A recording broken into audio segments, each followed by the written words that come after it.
শেষ কথা বলেই চলে শেষ করতেছি। সত্য এটাই, এটারই ইঙ্গিত আল্লাহ দিয়েছেন। আফাহাসিবতুম আন্নামা খালাকনাকুম আবাস আন্নাকুম ইলাইনা লা তুরজাউন। তোর ধারণা কি তুই অনর্থক?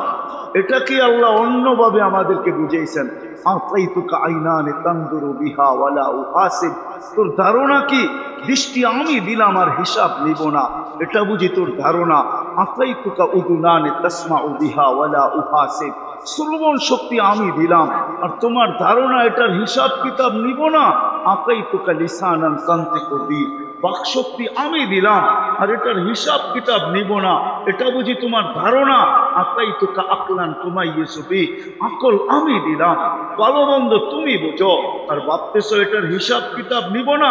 আতাইতুকা কলবান তাতাফাক্কারু বিহি ওয়ালা উহাসিব। দিল আমি দিলাম আর চিন্তা তুমি করো আর ভাবছো এটার কোনো হিসাব কিতাব নিব না। আতাইতুকা ইয়াদানি তাকতিশু বিহা। হাত আমি দিলাম, কর্ম তুমি করো আর ভাবলা এটার হিসাব কিতাব নিব না। আতাইতুকা রিজলানি তামশি বিহা। পাও আমি দিলাম আর তুমি চলো আর তুমি ভাবতেছো এটার হিসাব কিতাব নিব না। কুনতা সাগীরা ফাকাব্বারতুক। তুমি ছোট ছিল, বড় আমি করছি আর ভাবছো হিসাব কিতাব নিব না। আতাই কুনতা দাঈফা ফাকাওয়াইতুক। তুমি দুর্বল ছিল, সুঠামত আমি দিছি। যুবক ও মানুষ, একটু ভাবেন না, বাচ্চা তো আমাদের ঘরেও হয়। পাবেন না, ও যখন মার পেটের থেকে আসে তো কেমন আসে? ওকে ডেকোরেশন কে করলো? সাজাইলো কে? ফুটাইলো কে? সবকিছু বললো কে? একটু কি ভাবনা আসে না? কোরআন তো মনে হয় এটাই ইঙ্গিত দেয়। আফালা তুবসিরুন। একটু বুঝি চোখ দিয়ে দেখিস না? আফালা তাকিলুন। বিবেক দিয়ে বুঝি একটু ভাবিস না? আর তুই ভাবছ তোর হিসাব কিতাব হবে না, ঠিক না? হ্যাঁ, সব আল্লাহ, হিসাব কিতাব হবে না। রোজার জন্য তো বৎসরে একবার ডাকে, হজের জন্য তো জীবনে একবার ডাকে, যাকাতের জন্য তো বৎসরে একবার ডাকে, নামাজের জন্য তো ডেলি 5 বার আল্লাহ ডাকে। বলেন কয়জন সাড়া দেয়? আরে বলেন না, কয়জন সাড়া দেয় আমার সমাজে? কয়জন দোকানদারের দোকানে জায়নামাজ আছে? কয়টা বাজারের বাজারওয়ালাদের কাছে জায়নামাজ পাবেন? কয়টা অফিসে নামাজের জায়গা আছে? বা প্রত্যেক ব্যক্তির কাছে নামাজের জন্য জায়নামাজ রাখা আছে? বলেন ডেলি 5 বার কে ডাকে? এর চেয়ে বড় অপরাধ বিবেক কি এটাও বুঝে আসে না যে এটা কত বড় অপরাধ? 5 বার আল্লাহ ডাকে। আমার মন তো বলে যে 4 অক্ষরের আল্লাহ না, 4 অক্ষরের আল্লাহ না, আল্লাহ লিখতে আলিফ লাম লাম হা। 4 অক্ষরের আল্লাহ তো ডাকে না। 4 অক্ষরের সাথে তো আরো কতগুলা পদ যুক্ত আছে। আল্লাহ ডাকে শুধু এমন না, আল্লাহর সাথে তো রহমানও ডাকে। যার রহমত ছাড়া আমার চলার কোনো সুযোগ নাই, ওই রহমানও তো ডাকে, রহিমও তো ডাকে, মালিকও তো ডাকে, কুদ্দুসও তো ডাকে, সালামও তো ডাকে, মুমিনও তো ডাকে, মুহাইমিনও তো ডাকে, আজিজও তো ডাকে, জব্বারও তো ডাকে, মালিকও তো ডাকে। কুদ্দুসুস সালামুল মুমিনুল মুহাইমিনুল আসিসুল জব্বারুল মুতাকাব্বিরুল খালিকুল বারিকুল মুসাব্বিরুল গফফারুল কহ্হারুল ওয়াহ্হাবুর রাসাকুল ফাত্তাহুল আলিমুল কাবিদুল বাসিতুল খাফিদুর রাফিউল মুইজ্জুল মুদিল্লুস সামিউল বাসীরুল হাকামুল আদলুল লতীফুল খবীরুল হালিমুল আযীমুল গফুরুল শাকুরুল আলীকুল কবীরুল হাফিজুল মুকিতুল হাসিবুল জলিলুল করিমুল রকিবুল মুজিবুল ওয়াসি আল হাকিমুল ওয়াদুদুল মজিদুল বাঈকুল শহীদুল হকুল ওয়াকিলুল কবিকুল মতিনুল আলিকুল হামিদুল মুসি আল মুবদি আল মুঈদ আল মুহয়ি আল মুমীত الحي القيوم الواجد الماجد الواحد الأحد الصمد القادر المقتدر المقدم المؤخر الأول والآخر الظاهر والباطن الوالي المتوالي البر التواب المنتقم العفو الرؤوف مالك الملك ذا الجلال والإكرام المقسط والجامع والغني والمغني المانع الضار النافع النور الهادي البديع والباقي الوارث والرشيد الصبور جل جلاله 99 পদের মালিক আল্লাহ। এর চেয়ে বড় নাফরমানি কি হতে পারে? ডেলি 5 বার ডাক, প্রস্তুতির জন্য তো জীবনটা 5 বার ডাক। আমার তো বিশ্বাস যোগ বিয়োগে কখনো মিলাইতে পারি না যে 5 বার ডাকে আর সাড়া দেয় না, সাড়া দেয় না। তারপর আল্লাহ কিচ্ছু বলে না, শুধু বলে না ফিরুন কাইফা তা'মালুন, আমি দেখতেছি তুই করিস কি, এতটুকু বলে। ফান্তাযিরু ইন্নী মাআকুম মিনাল মুনতাযিরিন, শুধু এতটুকু বলেন আমি অপেক্ষায় আছি, তুই কবে সীমা রেখাতে পাবি আর আমি তোকে উঠায় আনি। তারপরে জিজ্ঞাসা করবে দুনিয়াতে তোর উপরে আমি হাত দিব না, কিচ্ছু বলেন। তো যেটা বুঝাইতেছিলাম, প্রস্তুতির মাধ্যমে আল্লাহর কাছে পাওয়া যাবে।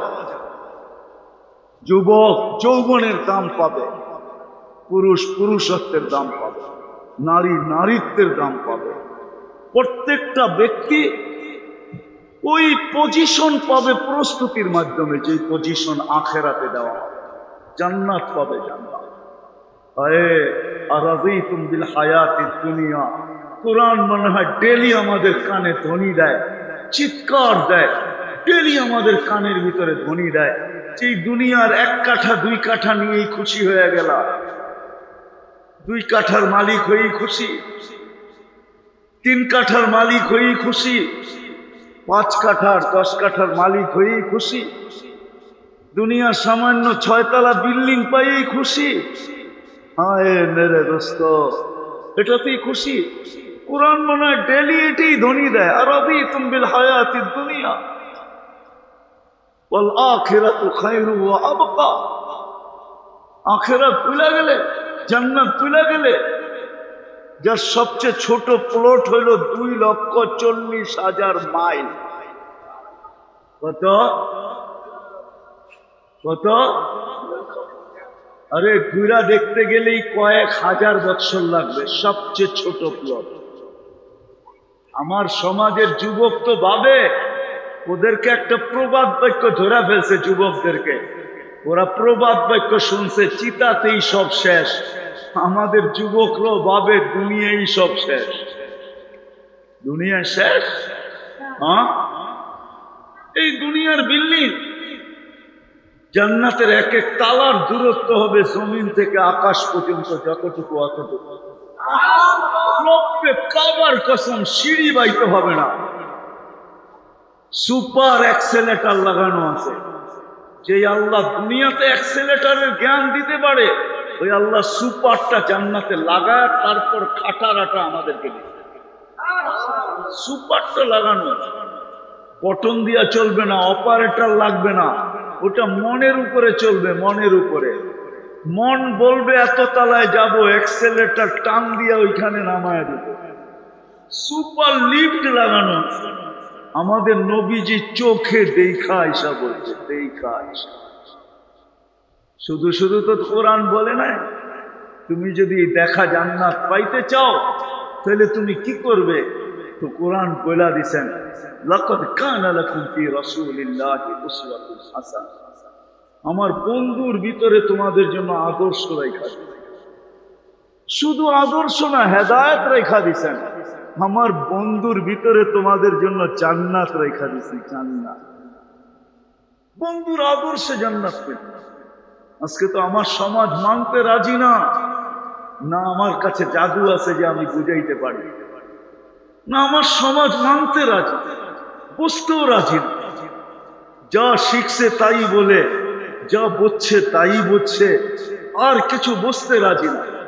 কিন্তু সত্য এটাই, সত্য এটাই, যেটা চোখে দেখে আসছেন ওটাই সত্য, আল্লাহ রসুলেরটাই সত্য।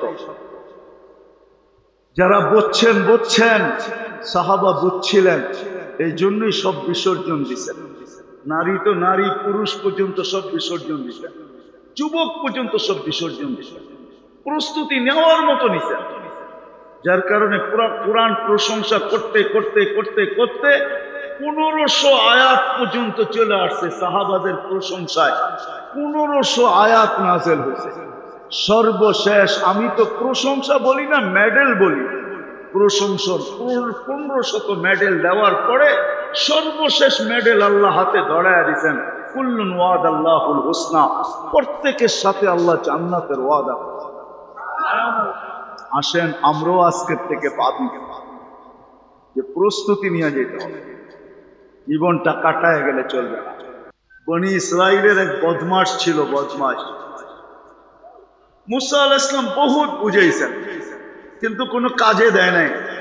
তো শেষ চিকিৎসা করছিলেন, গার গোড়া শহর থেকে বাহির করে দিছেন, জঙ্গলে মুখী করে দিছেন। বদমাশ জঙ্গলে থাকতে শুরু করছে। মৃত্যু যখন ঘনায় আসছে, তো বদমাশ ভাবতেছে মরেই তো যাব। তো দেখতে শুরু করছে মনের কথা কাউকে বলার জন্য। তো কিতাবে আছে ফালাম্মা রাআ কারীবান ওয়া বাঈদা, কাছে দেখছে, দূরে দেখছে, ইয়ামিনা ওয়া শিমালা, ডাইনে দেখছে, বামে দেখছে, আমামা ওয়া আরা, সামনে দেখছে, পিছে দেখছে, দূর দূর পর্যন্ত কাউকে পায় নাই। তো ফালাম্মা রাআল উফুক, উপর দিকে মুখটা করে একটা চিৎকার দিছে, ইয়া মান লা তাদুররুহুল যুনুব ওয়ালা তানফা।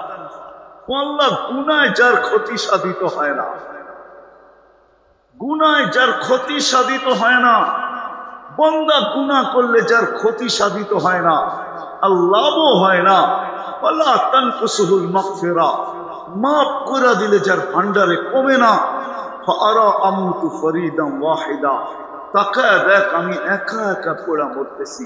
ওয়া আনতা কুলতা আনতাল গফুরুর রহিম, আর আপনি বলতেছেন আপনি গফুরুর রহিম। আমাকে যদি মাফ না করলেন, তো আপনি আমার জন্য গফুরুর রহিম হইলেন তো হইলেন কখন? আর আপনি গফুরুর রহিম হইয়া আমার লাভ হইল তো হইল বা কি? চিৎকার দিতে দিয়া রু বাহির হয়ে চলে গেছে। আল্লাহ মুসা আলাইহিস সালামের কাছে ওহী পাঠাইছে, মুসা যাও, আমার বন্ধু মারা গেছে, জানাজা পড়াইতে হবে।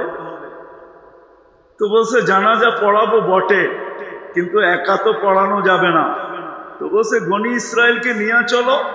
তো বনি ইসরায়েল তো ওই জাতি যারা ক্যাশ না পাইলে, কিছু ক্যাশ না পাইলে যাবে না। ক্যাশ বুঝেন? নগদ সোয়াব যদি না পায় তাহলে যাবে না।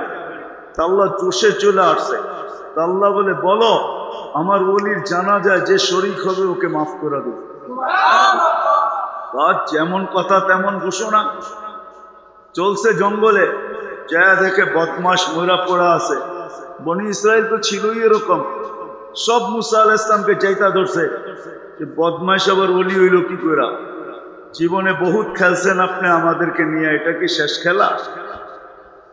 কেন অনেক খেলছেন আপনি আমাদেরকে নিয়ে, 40 বছর মরুর ভিতরে কাটাইছি, অনেক খেলছে না? দরিয়া নীল পার হইতে হয়েছে, ফেরাউন পিছে ধাওয়া করছে, আমাদের 5,70,000 লোক, 85,000 লোক মারা গেছে। এটা কি শেষ খেলা? মুসা আলাইহিস সালাম উপরের দিকে দেখতেছে যে আল্লাহ কোথায় না ফাঁসাইলা। আল্লাহ পরে ওহী নাযিল করছে, মুসা পুরা চিত্র এটা, তুমি বনি ইসরায়েলকে জিজ্ঞাসা করো, এই চিৎকারের পরে আমি কি জবাব দিব? তো বনি ইসরায়েল বলতেছে সাদাকতা ইয়া রব, রব আপনি সত্য সিদ্ধান্ত করেন, সত্যই। জীবনটা জীবনটা জীবনটা জীবনটা জীবনটা কাটায় গেলে না, প্রস্তুতি নিয়ে আসেন আজকে ভাবি। এটি জন্যই আমার কথার প্রথম এটাই ছিল যে আমাদের সবার চিন্তা করা উচিত, আমার এই অস্তিত্বটা কেন, এটাকে এরকম লালন পালন কেন, এটাকে এরকম সুরক্ষা কেন? আল্লাহ এরকম ভাবে লালন পালন করতেছেন কেন? যত গিঞ্জি এলাকায় থাকুক না কেন, অক্সিজেন পৌঁছাইতে কোনো সময় ত্রুটি করেন না।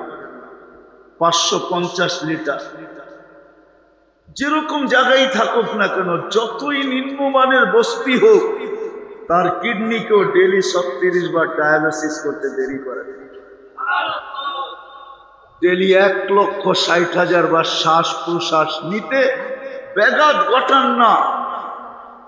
আধা সেকেন্ডের ভিতরে দূষিতটাকে আমার নাকের, যেটা ছাড়লাম, এই দূষিতটাকে আমার নাকের থেকে দূরে সরায়া পিউরটা টাইনা আমার নাকের নিচে দিতে দেরি করে। এ তো 3টা দেখাইলাম। আমার অঙ্গ প্রত্যঙ্গ গুলাকে কুদরত দ্বারা পরিচালিত করতে দেরি করেন। এছাড়াও হাজারো জিনিস আছে, করতে দেরি করেন না। কেন করেন? ওই বললাম না, প্রস্তুতি নিয়ে যেত, তাইলে যুবক যৌবনের দাম পাবে, নারী নারীত্বের দাম পাবে। রব্বে কাবার কসম, কোন উন্নত সোসাইটিতে জন্ম নেওয়ার প্রয়োজন নাই। যত গরিব সোসাইটিতেই লেখ না কেন, দুনিয়ার কোন ক্ষেত্র আমাকে বলে, কেন আমি রাবেয়ার বসরি বাড়ি দেখছি 6 বার, বিদায় আমি যাকেই দেখছি রাবিয়ার বাড়ির নিচে দাঁড়ায় তাকাইতেছে রাবেয়ার বাড়ির দিকে, অনেক বেশিরভাগের চোখের ভিতরেই দেখছি পানি ঝরতেছে। জিজ্ঞাসা করে দেখছি, তুমি কাঁদো কেন? বলছে, রাবেয়া কৃত দাসী হয়ে যদি এত বড় জীবনকে মর্যাদাবান বানাইতে পারে, আমার ভিতর চিৎকার দিতেছে, এই জন্য চোখে পানি আসতেছে যে রাবেয়া তুমি কোথায়? আমি একজন স্বাধীন মানুষ হয়ে আমি কোথায়? একজনও পাই নাই বেলাল রাদিয়াল্লাহু তাআলা আনহুর বাড়ির নিচে, যে ওই ঝুপড়ি দেখছে আর চোখে পানি আসে নাই, চোখ অশ্রু সিক্ত হয় নাই, ঝরঝরে পানি পড়ে না, এরকম একজনও পাই নাই। জিজ্ঞাসা করছি, কাঁদো কেন? বলছে, এই বাড়ি দেখা কাঁদি। আরে বাড়ির ভিতরে কান্নার কি আছে? বাড়ি দেখা না, বাড়িওয়ালার কথা মনে করা, যে বেলাল কোথায় আমি কোথায়, বেলাল কোথায়। ফেরাউনের কৃতদাসীর কবর দেখা হাজারো মানুষ প্রফুল্ল হয়, আবার চোখের পানিও ছড়ায়। ডেলি হাজারো মানুষ যায়, ডেলি। অ্যাড্রেস আমি দিতে পারি, ডেলি যায়, চোখে পানি ঝরায় চলে আসে একটা কৃতদাসী মহিলা ফেরাউনের বাড়ির, তার কবর থেকে এখনো সুঘ্রাণ কিয়ামত পর্যন্ত বাহির হবে, 1 সেকেন্ডের জন্য বন্ধ হয় না। অন্য কেউ তো নাই এখানে, এক মহিলার 2 বাচ্চা, এটাই তো, আর তো কেউ নাই। 2টা বাচ্চা, হাড্ডি মাংস, আর এক মহিলার হাড্ডি মাংস, সুঘ্রাণ এখনো। আল্লাহ রসুল জিজ্ঞাসা করছিলেন, জিবরিল কতদিন বাহির হবে? তো বলছে, ইলা ইয়াউমিল কিয়ামah, কিয়ামত পর্যন্ত বাহির হবে। কুল্লু মান ইয়ামুর ইয়াকিফ, যে এখান দিয়ে যাবে সে দাঁড়াবেই দাঁড়াবে। আজকে তো দাঁড়ায় না, হাজারো মানুষ যে বসে থাকে। যদি জিজ্ঞাসা করা হয় বাজারের পারফিউম কি যথেষ্ট না, তো মুখে বলে, হুজুর দুনিয়ার পারফিউম অন্য জিনিস, এই কবরের পারফিউম অন্য জিনিস। একবার নাকে লাগলে আর জীবনে পারফিউমের দরকার হয়। যেমন ফাতেমা রাদিয়াল্লাহু তাআলা আনহা বলছিলেন, ইয়া মান শাম্মা তুরবাতা আহমদি ফাকাদ শাম্মা মিনাত তিবি গাওয়ালিয়া। আল্লাহর রাসূলের কবরের মাটি ঘ্রাণ একবার যার নাকে গেছে, ওর দুনিয়াতে থাকা অবস্থায় কোনোদিন সুঘ্রাণের প্রয়োজন হবে না। সত্য এটা, মানেন না আপনি? চলেন তাহলে একটা শুনে আছি। আসিম রহমতুল্লাহ আলাই ছিল মদিনা মুনাওয়ারার ইমাম, তাবেই ছিলেন উনি, সাহাবাদেরকে দেখছেন। উনি যখন কথা বলতেন তো সুঘ্রাণের তুফান বাহির হইতো মুখ দিয়া। যখন কেরাত করতেন পুরো পরিবেশ সুঘ্রাণে মোহিত হইত। ছাত্রদেরকে যখন পড়াইতেন তো মুখ দিয়ে সুঘ্রাণ বাহির হতো। তো ছাত্ররা একদিন জিজ্ঞাসা করছে মুসল্লি সহ, হযরত মুখ খুলতে দেরি, সুগ্রানের তুফান বাহির হইতে তো দেরি হয় না। ভিতরে কি সেট করছেন যে এত সুগ্রান বাহির হয়? তো বলছে বলার ছিল না, বাধ্য করলা, এই জন্য বলতেছি। ওনার কেরাত খুব সুন্দর ছিল।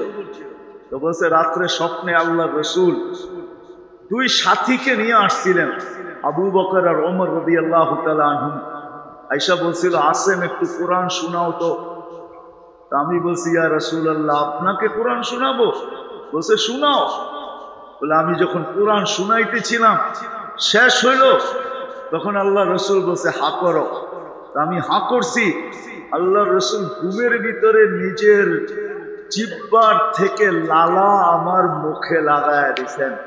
ওই দিন থেকে সুগ্রাণ শুরু।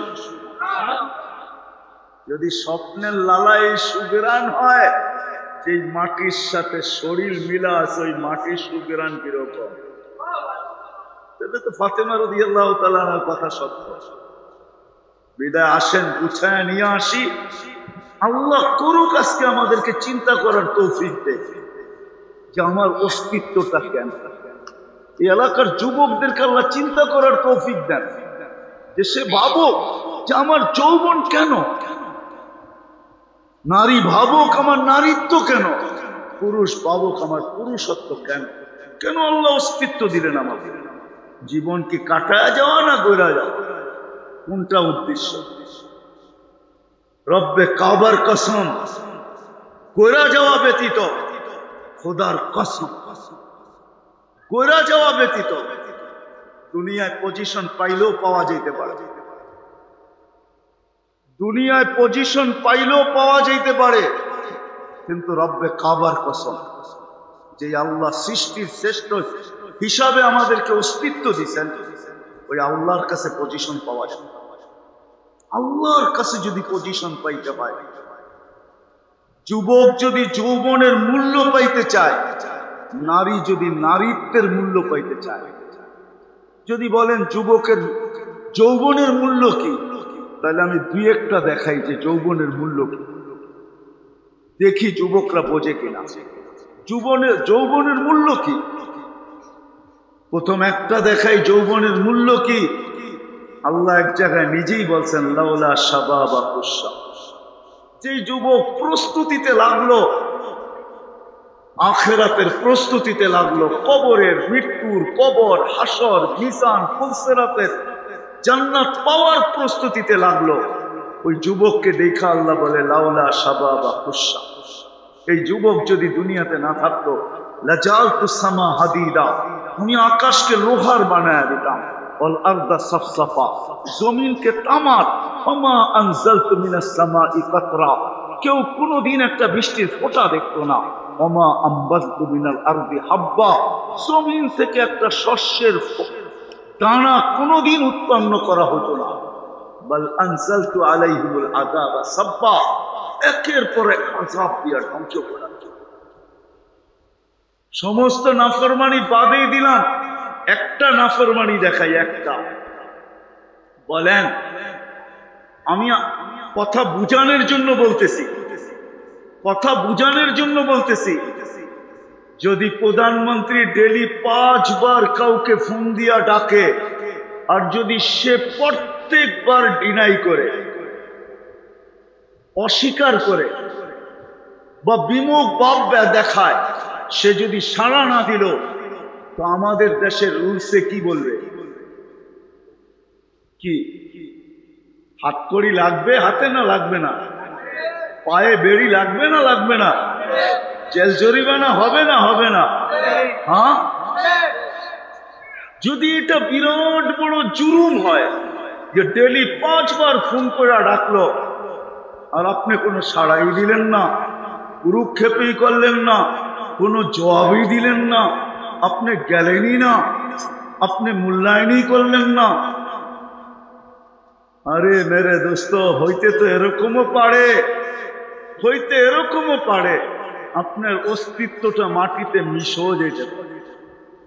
দুনিয়ার একজন পদস্থ লোক ডাকায় সাড়া না দেওয়ার কারণে যদি এটা দুনিয়ার কানুন হতে পারে, তাহলে আল্লাহর মতো সত্তা ডেলি 5 বার ডাকে। কয়বার? কয়বার? এর চেয়ে বড় গুনাহ কি হবে? এজন্য আসেন, আসেন আজকের থেকে প্রস্তুতি নেই, প্রস্তুতি নিয়ে যেতে হবে যদি আল্লাহর কাছে কিছু পাইতে চাই। হ্যাঁ, এই উম্মতের জন্য সুসংবাদ আছে। ১৬ লক্ষ উম্মতের মতো এই উম্মতের সাথে আল্লাহ ব্যবহার করেন নাই, আর করবেনও না। এই উম্মতের জন্য আল্লাহ ছাড় দিচ্ছেন। ৬০ বছর দিতে পারে, কিন্তু হিসাব ৬০ বছরের নিবে না। এটা কোনো আলেম বলতে পারবে না যে ৬০ বছরের হিসাব নেবে।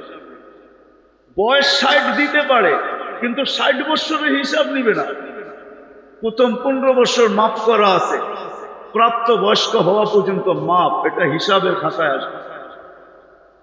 তারপরে যতক্ষণ ঘুমে কাটছে ওটা হিসাবের খাতায় আসবে। এই উম্মতের জন্য, কোন উম্মতের জন্য ছিল কিনা আমি জানি না, এই উম্মতের জন্য হিসাব বড় অল্প, প্রস্তুতিতে ক্লান্তি বড় অল্প। এই জন্যই তো আমি বলি, হায় আমার জাতি যদি এতটুকু করত যে আজান আওয়াজ শুনতে দেরি, মসজিদ গড়তে যদি দেরি না হইত, যে যেখানে আছে ওইখানে আল্লাহু আকবার বলতে যদি দেরি না করত, তাইলে মনে হয় এক নামাজই যথেষ্ট ছিল। হাদিসও তো বলে ইদা সালুহা সালুহা সাইরুল আমাল, নামাজ ওকে তো জীবন ওকে। শুধু নামাজই পড়তো। আমি তো বলি, নতুন কথা কোত্থেকে আনবো? আমার উম্মত যদি ৪ মাস গুনাহ না করতো, ৪ মাস, ৮ মাসের গুনাহ কোনো ক্ষতি হতো না যদি ৪ মাস গুনাহ না করতো। আরবাতুম মিনহা হুরুম, ৪ মাস। কুরআন বলে ফালা তুযালিমু ফীহিন্না আনফুসাকুম, এই ৪ মাসে তোমরা তোমাদের উপরে জুলুম করো না, গুনাহ করো না। রজব, জিলকাদা, জিলহজ্জা, মুহররম, এই ৪ মাস যদি আমার জাতি গুনাহ না করত, আমার জাতি যদি ১ মাস কমর কাইসা বন্দেগি করত, ইবাদত করত, রমজান শুধু ১১ মাস যদি নাও করত, ৩৬৫ রাতের ভিতরে যদি আমার জাতি ৩৬৪ রাত্র যেমন খুশি তেমন কাটায় দিত, শুধু ৫টা রাত্রের ভিতরে দৌড়ায় যদি লাইলাতুল কদরকে ধরে নিত, ৫ বেজর রাত্রে, রমজানের শেষ ৫ বেজর রাত্রে, ২১, ২৩, ২৫, ২৭, ২৯ লাইলাতুল কদরকে যদি পায়া নিত, তাইলে ৮৩ বৎসরের জিন্দেগি পাওনা হয়ে যেত। কমসে কম এই সুযোগগুলো যদি কাজে লাগাইত। ও লায়ালিন আশ, জিলহজের পুরা মাস গুনাহ করুক আর না করুক, ১৩ দিন যদি গুনাহ না করত। ও লায়ালিন আশ, ১০ রাত্র জিলহজের, আইয়ামে তাশরিকের ৩ দিন ৩ রাত, জিলহজের ৩ দিন ৩ রাত, এই ১৩ দিন প্রত্যেক দিনের ইবাদত ১ বৎসরের ইবাদতের সমান ছিল। প্রত্যেক রাত্র লাইলাতুল কদরের সমান ছিল। এতটুক যদি করত, তাইলেও তো প্রস্তুতি হয়ে যেত। আসেন মেরে দোস্ত, কণ্ঠনালীতে রু আসার পূর্ব মুহূর্ত পর্যন্ত সুযোগ আছে আমাদের। শুধু নবীজির কারণে, আমাদের কারণে না, আমাদের নবীজির চোখের পানির কারণে উম্মতের জন্য কানতে কানতে আল্লাহ সুযোগ দিয়া দিতেন, বন্ধু আর কাইদেন না, আপনার কান্না আর দেখা যায় না। ইন্নাল্লাহ ইয়াকবিলু তাওবাত আবদি হাত্তা ইউগারগির, আপনার উম্মতের কণ্ঠনালীতে রু আসার পূর্ব মুহূর্ত পর্যন্ত আমরা তওবাকে কবুল করি। রব্বে কাবার কসম, কান্নার ভিতরে হাসা দিয়েছিলেন। জিজ্ঞাসা করছে কান্নার ভিতরে হাসি, বলে ইদা নিয়া জিবরিল, ইদা নিয়া জিবরিল, তাইলে জিবরিল আমার উম্মত বাঁচা যাবে, আমার উম্মত বাঁচা যাবে। সুযোগ আমাদের জন্য রাখছে। বিদায় আসেন, আজকে প্রথমে আমরা তওবা করি, অতীতের থেকে তওবা করি। যদি আপনি মনের থেকে করতে চান, তাহলে ২ হাত তুলে আল্লাহর কাছে তওবা করেন। রাজি? কে কে রাজি দেখি? পাক্কা বলেন মনের থেকে যে আমি তওবা করব। কি বলতে পারবেন? না, সবাই বলতে চায় না। বলেন মনের থেকে যে তওবা করো, আল্লাহ কবুল করো। নামান যদি মনের থেকে বইলা থাকেন, রব্বে কাবার কসম গুনাহ মাফ। আত্তাইবু মিনাজ যামবি কামান লা যামব। আজকের থেকে প্রতিজ্ঞা করি, কিছু না করতে পারি একটা করি, কমসে কম একটা, যে আজকের থেকে কোনো অবস্থায় নামাজ ছাড়ব। পাক্কা ওয়াদা? সত্য? আল্লাহ কবুল করো। সর্বশেষ একটা কথা না বললেই নয়, কেন আমি আসছি সেই মাগরিবের আগে, এতক্ষণ পর্যন্ত আমি বসাই ছিলাম, সবাই ওয়াজ শুনতেছিলাম, তারপরও আমার ওয়াজের প্রয়োজন ছিল না, কেননা যতটুক শোনানো হয়েছে এতটুকুই যথেষ্ট ছিল। কেননা কখনো কখনো কথা যদি দিলে গাথে তাহলে অল্প কথাই যথেষ্ট হয়। মনে উঠলো, এই জন্য একটা উদাহরণ দিতেছি। একটা, ইব্রাহিম ইবনে আদম রহমতুল্লাহ আলাইহির জীবন শুধু ছোট একটা কথার দ্বারা চেঞ্জ হয়েছে। রাত্রে ঘুম ভেঙে গেছে কারো চলার আওয়াজে, ছাদের উপরে জোরে জোরে হাঁটতেছিল, ওই গুম গুম আওয়াজে তার ঘুম ভেঙে গেছে। প্রহরীকে বলছে, দেখো তো আমার ছাদেকে। তো নিচা হয়ে গেল, চোখ দুটা বন্ধ হয়ে গেল, আর ভিতর থেকে একটা আহ বাহির হলো, আহ। তো আল্লাহ বলে, ফালাম্মা তায়াক্কানতা বিল বাওয়াত, যখন তুমি ধারণা করলে যে তুমি ধ্বংস, তোমার জীবন গড়া হয় নাই, প্রস্তুতি নেওয়া হয় নাই, কাটা গেল জীবনটা, আর নিজেকে তুমি জাহান্নামী ভাবতে শুরু করলা, মানাহতু ইলাইকা রিদওয়ানি, আমি আমার রেজার চাদর দিয়ে তোমাকে ডাকতে দেরি করি না, ওয়াল্লাইতু ইলাইকা গুফরানি, মাগফিরাতের ভিতরে ডুবাইতে দেরি করি না, আর ছুটা আইসা কুদরতি হাত পিঠে রেখা এই কথা বলতে দেরি করি না, লা তাহজান, চিন্তার কোনো কারণ নাই, গফারতু লাকা যুনুবা ওয়াল আওসার, তোর গুনাহ খাতা আমি মাফ করে দিলাম, ওয়ালি আজলিকা সাম্মাইতু নাফসি আল আজিজুল গফফার, তোর জন্যই আমি আজিজুল গফফার। ওই কথা সত্য মনে হইতেছে এই হাদিস দেখলে,